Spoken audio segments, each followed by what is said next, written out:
chickens, this is a very exciting review video because today I finally get to talk about the much beloved and extremely intriguing and exciting Starlight Dragon Tarot, which was produced by Nora Huszka and Steph Engert, and I've been really excited to talk about this deck. It's been quite a while since I received it. I can't even remember exactly when I received it, but I kind of went on a little bit of a video hiatus after that, and it took me longer than it would normally take me to really get a handle on the deck and read well with it and feel like I was really comfortable with it for reasons that I will go into and explain during the course of this review video. I just want to begin by saying that it has been a long time since I actually did a review on a deck that I have used for some time. I've done plenty of unboxings and first impressions, but not so many reviews. It's been really a very long time since I did one, over a year, well over a year. So I've written a list of the things that I think it would be pertinent to mention and that I would want to have mentioned in a review. If there is anything that I do not mention in this review that you find really disappointing and you think, oh, I really wish that she talked about that or gone into that, please let me know, because I do want to perfect my way of doing reviews and it would be really interesting to know. I know that I did ask this question last time I did a review and lots of people said that they wanted me to mention the publisher, so I've taken that under consideration and I will do that from now on. So I'm going to go ahead and start talking about Starlight Dragon Tarot. The artist Nora Huszka is responsible for the Gypsy Palace Tarot deck, which was her first kind of dance into the realm of making tarot decks, designing them, doing the art for them, and this is her second tarot project, which differs wildly from the art in the Gypsy Palace Tarot, which is really interesting. So Nora Huszka was also the artist on the Gypsy Palace Tarot. Nora collaborated with Steph Engert on this project. She's been fascinated by dragons for many years and has done a lot of research into them, and so together they kind of birthed the concept and worked on the concept together, and it was funded via an Indiegogo campaign which I donated to, and I was very involved in raising awareness for the Indiegogo campaign. I'm really happy that this deck came to fruition, and one of the reasons that I'm so happy about it is because when I saw the initial pictures I was really intrigued and immediately in love with the colours and the design. I love abstract decks. One of the things I love the most about Starlight Dragon Tarot is that the cards actually fit together, so they actually create a relationship between each other. There is a pattern that actually allows you to move seamlessly from card to card and create patterns between cards, and this is very much in the same vein in a way as the Russian Gypsy fortune telling cards, which I showcased on the channel a really long time ago, and I will leave the video below where I kind of took you through that deck. But in that deck all of the cards are perfectly square and the images are split in half on each card and they actually fit together, which is a really interesting thing, because in the Starlight Dragon Tarot the images of each dragon are actually whole, but what makes all of the cards fit together are the little rings in the corner of each card, which contain the Roman numerals and the planet and zodiac signs on the major arcana cards, and also the elements that are symbolised by each of the minor arcana cards. So there's a lot of information in those little rings, and that's what actually links each of the cards together, and it creates these incredible patterns and these wonderful opportunities for deeper exploration. There's also of course a lot of information packed into those little rings that doesn't have to go anywhere on the card, which means that there are these glorious black spaces with these incredibly abstract, really sublime dragons inside each one that I feel are wholly uninterrupted by any written information or anything like that, because you've got these really subtle rings in the corners of the cards that give you the information that you need. So I feel like those incredible, almost neon looking abstract dragon illustrations are able to dance against the black so beautifully, and that's something that I think works really well with the aesthetics for the deck. As you can see, as I mentioned, the cards are perfectly square, exactly the same way the Russian Gypsy fortune telling cards are perfectly square. The cards arrive to you in this really gorgeous decorative box, and then you open it up like this and it's really sturdy. It's a really lovely box. You're not going to need to decant the cards into any other box. On the inside of the lid there is this really beautiful little quote that says, "Spread your wings, rise and shine, join the dance of dragons, sparkling in fantastic forms and colours, endlessly spiralling across the night sky, right into your soul." I love that last part. Right into your soul. That's so fucking punchy. Love it. The guidebook is this gorgeous little thing here.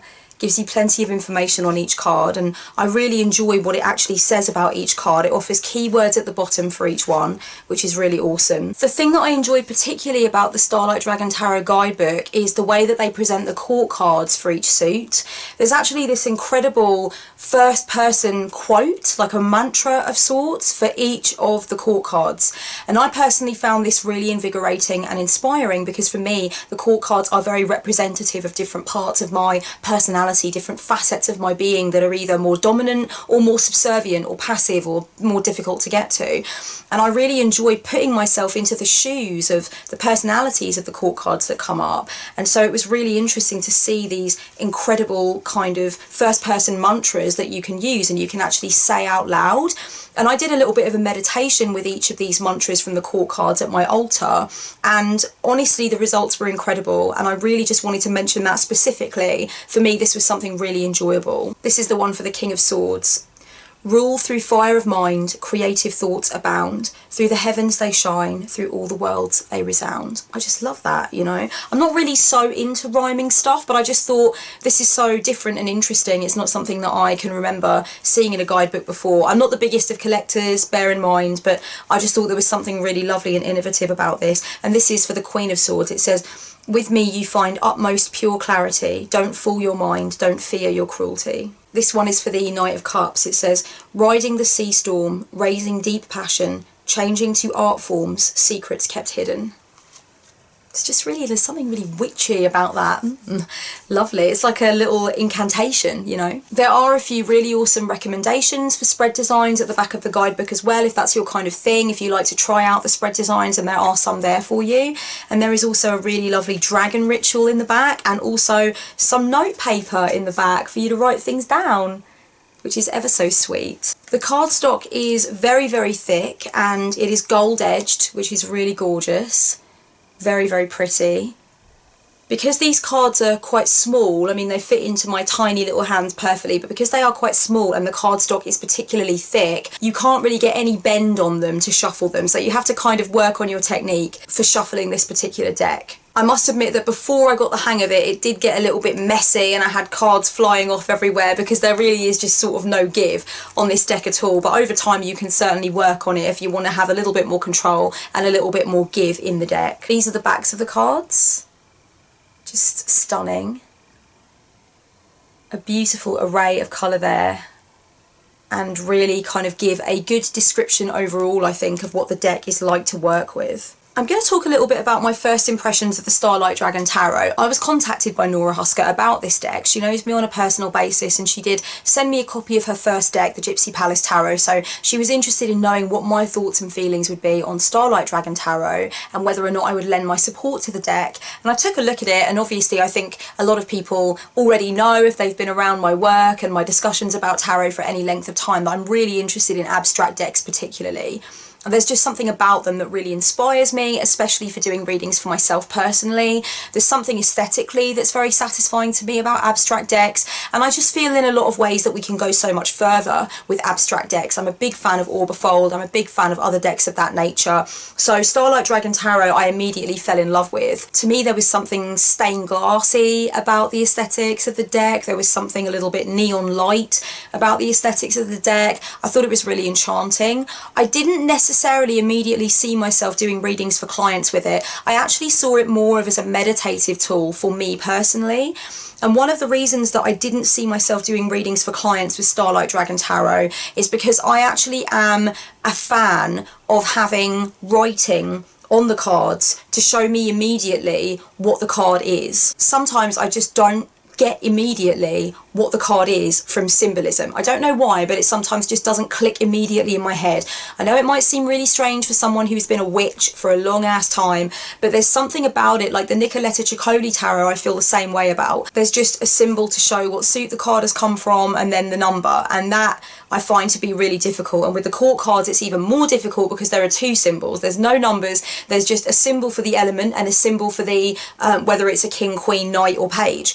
And to me that is so difficult, and that's why I very, very rarely use Nicoletta Ciccoli to read for clients, because I just find that I really need to be properly on form to immediately get the hang of which card is from which suit. And I think I would need to work with a deck like that for a hell of a long time before I became completely used to every single image and before I knew immediately which image was from which suit in the deck. So it interrupts my flow. I think that's kind of what I'm trying to say. So for me, I thought Starlight Dragon Tarot would be really good as a reflective tool, as a meditative tool for me, as a spiritual journeying tool for me. And I can definitely confirm that that is what I will continue to use it for primarily. However, I have become more used to the deck structure, and I do enjoy the fact that there are these elemental rings around the vital information that you need to understand which suit the card is from and the planetary association with the majors, etc. It does make it easier because the elemental rings are subtle and beautiful, but they do draw your eye to the information that you need. So it is not as difficult because the Starlight Dragon Tarot depends a lot on that black kind of background where the elemental rings and the dragons themselves kind of pop out from that black background. So, you know, it's not overly complicated. If I've got my glasses on, I can kind of flow into it. But I think if I had to read for clients and I needed that very immediate reaction to the overall layout of the spread, I would struggle somewhat. And I think it would be like that for quite a while yet, I'm afraid. I'd have to get a lot more used to Starlight Dragon Tarot before I used it to read for clients. At the moment, I'm working more with the Major Arcana, and I also really enjoy the Guidebook's approach to the Major Arcana as well. I love the use of some of the words. They're really inspiring. There are 4 sort of lines containing keywords for each of the Major Arcana cards, and they are just so vivid and so inspiring. Like the 4 kind of lines for the Empress are Mother, Dragon, since dawn of time, all creatrix, cultivating, growing, guarding, all life's gardens, patient, profuse, all powerful. So there are some really nice adjectives in there and just some really lovely springboards from which to dive right in. So I really enjoy the use of words in the guidebook. The guidebook is really, really gorgeous, really inspiring, really kind of sets off a lot of sparks inside you that you can kind of follow on from there and kind of go spectacularly down the rabbit hole with this deck. The cards are not very easy to memorise by eye, which is another reason why I say that it's important to kind of get to grips with the deck if you're going to read with it for clients, get to grips with the symbolism. If, like me, you are not always very good at immediately picking up which symbol is which. Even after all these years of looking at alchemical symbols, looking at Roman numerals, looking at zodiac signs, something doesn't quite click immediately in my head at times. It depends how awake I am, how switched on I feel, and how much I'm able to really flow with the deck's imagery. So basically, in that sense, how much I've actually played with the deck. Because of the abstract nature of the actual images in the deck, it is difficult to kind of memorise which one is which. So it's important, obviously, for you to get to grips with what's in these lovely elemental rings, make sure that you have an understanding of the zodiac signs. Because of that, I would personally say that this is not a deck for beginners. Now, there is an argument in the other direction, without doubt, and that argument is that if you really want to become very practiced at tarot and you want to have an awareness of the alchemical underpinnings, you want to have an awareness of the zodiac underpinnings and all of that kind of thing, then it kind of makes sense to begin with a deck where you need all of that. You need to learn that information, and learning that information is par for the course when reading with this deck. I think there's definitely an argument to be made in that direction. Myself as a tarot mentor, I would not personally make that argument. I think it's probably much easier for beginners to start with a much more pictorial deck, a less abstract deck, a deck where there are actually human figures and scenes and situations that are relatable to consensus reality. And for me, I think for most people that's going to be the most pertinent starting point. There are definitely going to be people who would prefer to start with an abstract deck, and it would suit their nature and their character more to start from that place. The kind of beginner that might want to start with the Starlight Dragon Tarot deck would be the kind of beginner who is actually starting out when it comes to the tool of tarot, but is actually not necessarily a beginner when it comes to things like the zodiac and alchemy, that kind of thing. So if you already have a grounding in astrology, if you already have a basic grounding in alchemy and alchemical symbols, then this might be one that you want to work with based on the fact that you have some of that other foundation information, which is important to know and get a hang of when it comes to this deck. Again, it's not something that I would advise though for a beginner deck. This is much more of an intermediate to advanced deck for those who have done their time with the very pictorial illustrations and, you know, the more kind of standard consensus reality style decks, and would like to move on into something really sumptuously abstract, something that they can really kind of dive into and get lost in. In terms of particular things that I really like about this deck and about the whole vibe of Starlight Dragon Tarot, first of all, I really love the gold edges of the cards. They really spoke to me. As soon as I opened up this package, I knew immediately that the packaging was going to be sumptuous, that there was going to be no expense spared. I know the way Nora is when it comes to aesthetics, when it comes to the look of something, and I knew that there was going to be no expense spared. It was going to be absolutely as sumptuous as it could be capable of being, and I really wasn't disappointed. I love the gold edges. For me, there is something really gorgeous about that. If you were going to take the deck out of the box and just leave it on your altar or in your reflection space and work with it like I have been doing, more for personal meditative readings and journaling, etc., reflection, then it works really well because those gold edges just give it that really sumptuous, really gorgeous, ornate look. So it's a really nice finish. I really love that about it. Obviously, I love the interconnectedness of the cards. That really inspires me. I loved that with the Russian Gypsy fortune telling cards, and I love it with Starlight Dragon Tarot. It would definitely appeal to me to see a deck like that. So in the future, if I saw decks that kind of fitted together and that kind of thing, I do enjoy cards that fit together and have an essential relationship with each other. That's something that I am interested in. I haven't so far felt moved to buy the Prisma Visions Tarot or the Prima Visions Tarot. I'm not sure how you pronounce it. It's Prisma. I haven't felt moved to put that on my wish list yet. I haven't felt called to it, but I do enjoy the way all of those cards kind of fit together in a sequence as well when you actually look at them numbered one after the other, and I do enjoy decks that do that. I think that is really cool. Even if I just see a couple of cards that are meant to join together or have part of an image in one card and part of an image in another, I do really enjoy that. I noticed that Dame Darcy's Mermaid Tarot deck did a similar thing where you can actually kind of see that two cards that live together numerically side by side have half of the image on one card and half of the image on another. So I do enjoy when that does happen. I think there's something quite playful and magical about that. The other thing I really want to admit to loving about the whole Starlight Dragon Tarot experience that I'm really interested in kind of getting into is the merchandise. The Redbubble merchandise that Nora Huszka has put up is incredible. She's actually taken lots of different images of the different dragons and she's kind of put them together into this incredible, like, beautiful wallpaper kind of aesthetic, and she's put them on phone cases and dresses and bags, and I was looking at them the other day and just completely drooling because there is something just so beautifully artistic and iconic about the dragons featured in Starlight Dragon Tarot, and Steph Enger has really brought them to life. You know, you can tell from her knowledge, from everything that's gone into the book and everything else, that she is indeed a Tarosophist, but she's also clearly uniquely connected to these creatures and their mythopoetic importance and their wisdom. So really, you know, the images have really started to become a bit burned into my brain, and like I said, it's hard to remember which card is which even now, but there's something about the images that gets into your dreamscape and gets into your mindset. So I'd love to own something with the dragons all over them. That would be really awesome. And I actually do own a few things that I don't think you can get now that I actually received for being a backer, that do have dragons on them. I've got the amazing t-shirt with the devil image on it from Starlight Dragon Tarot, which I absolutely love,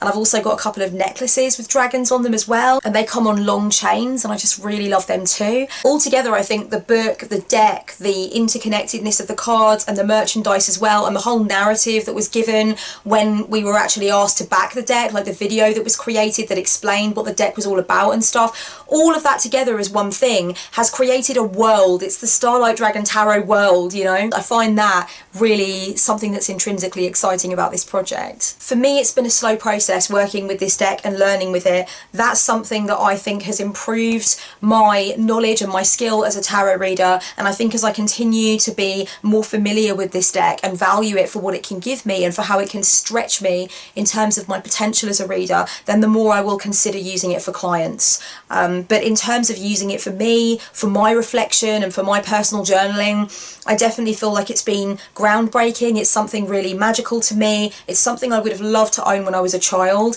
like long before I actually knew anything about tarot or read the tool. This is the kind of thing that I would have gotten completely enchanted by, and I would have lost myself in it. So it does wake up the inner child for me as well, and that might be something that you guys find when you work with it if you do want to own it. There's nothing I really dislike about this deck other than the fact that I can be quite precious about it because the black is so black and there's a real kind of gloss to the cards, and if I see even just the littlest of marks on it, I just get really precious and I start kind of like spit and polishing the cards and stuff like that. So it's almost like any tiny little flaw can take away from my enjoyment of the overall kind of landscape that the cards create when they're interconnected. But I think that's something that's just kind of a little bit anally retentive about me rather than something that other people need to worry about. But yeah, that's kind of the only thing, and I'm precious about getting kind of like my fingerprints on them and stuff like that, so I can get a little bit precious with them, but because I don't actually use them to read for clients, it's not actually been a problem at all. I think sometimes you just need to accept as well that these things are your tools and they're not always going to be in absolutely tip-top perfect condition. You know, you are going to have to shuffle them and thumb through them and leave them out sometimes. They might get dusty sometimes. You know, I think you've got to kind of relax and let your children go a little bit, let your children play a little bit, and I can definitely get a bit precious at times. I'm not so much precious about the shuffling of a deck because I don't actually shuffle decks very hard, so I know that for a lot of readers it's the shuffling that makes them feel precious because they don't want to bend the decks too much, and that's why cardstock is important to discuss. Now, cardstock is important to discuss to an extent. I will absolutely say that that is the case, and there have definitely been decks that have come out where cardstock has been an issue and people have had to really kind of warn others about it and let the creators know about it. But for me, in terms of flimsy cardstock, as long as the deck doesn't actually warp, it's not a problem for me because I don't shuffle hard.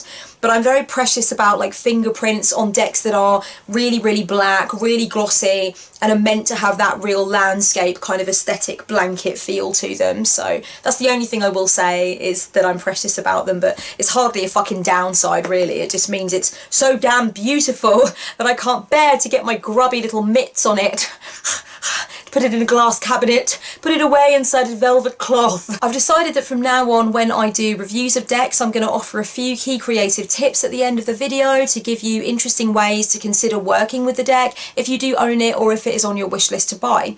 So the first thing I want to suggest with Starlight Dragon Tarot, obviously, is that you take it away from all your other decks, pop it on your altar or on your reflection space and do some work with it for yourself. Particularly try out the mandala spread, particularly try just laying the cards out in no particular order and just enjoying the way that they flow together. I recommend doing this by candlelight if at all possible. It is absolutely beautiful to look at the Starlight Dragon Tarot by candlelight, and if you can actually get the entire deck out on the floor and look at it by candlelight, obviously be sure that you don't get the flame or the wax too close to these gorgeous cards, but if you can do that, there is something really super enchanting about that. It's gorgeous. It really makes you feel mystical and witchy and lovely, so I would recommend doing that. Another thing I would recommend doing is grabbing some paints or some pastels, some colour of some kind, and actually attempting to recreate some of these incredibly abstract, gorgeous creatures. You know, even though they are abstract and they're not necessarily supposed to be realistic, they have a hell of a lot of character to them, and their eyes offer a lot of depth and a lot of feeling, and the incredible colour scheme that Nora has used really kind of offers these flecks of illumination, these real high vibe flashes of light. So if you wanted to try and recreate them or use Nora's style to go in your own direction, you might find there's something really therapeutic or cathartic about doing that. This has been my review of the Starlight Dragon Tarot deck. I'm going to leave the links for you below in the down bar, and I will also leave the link to the blog post that I wrote about the deck before it was actually issued, when the Indiegogo campaign was still live. So if you want to have a look at the interview that I did with Nora Huszka, where she talks in depth about the working relationship that she had with Steph Enger during the making of the deck, how it all came together, how they planned it out, how she worked, etc. It's a really fascinating interview. You can go and read that down below as well. If you're working with Starlight Dragon Tarot at the moment, let me know how it's going for you. If it's on your wish list, I'd love to know why. Let's get the discussion going down in the comments below, and much love until next time, chickens. Blessed be.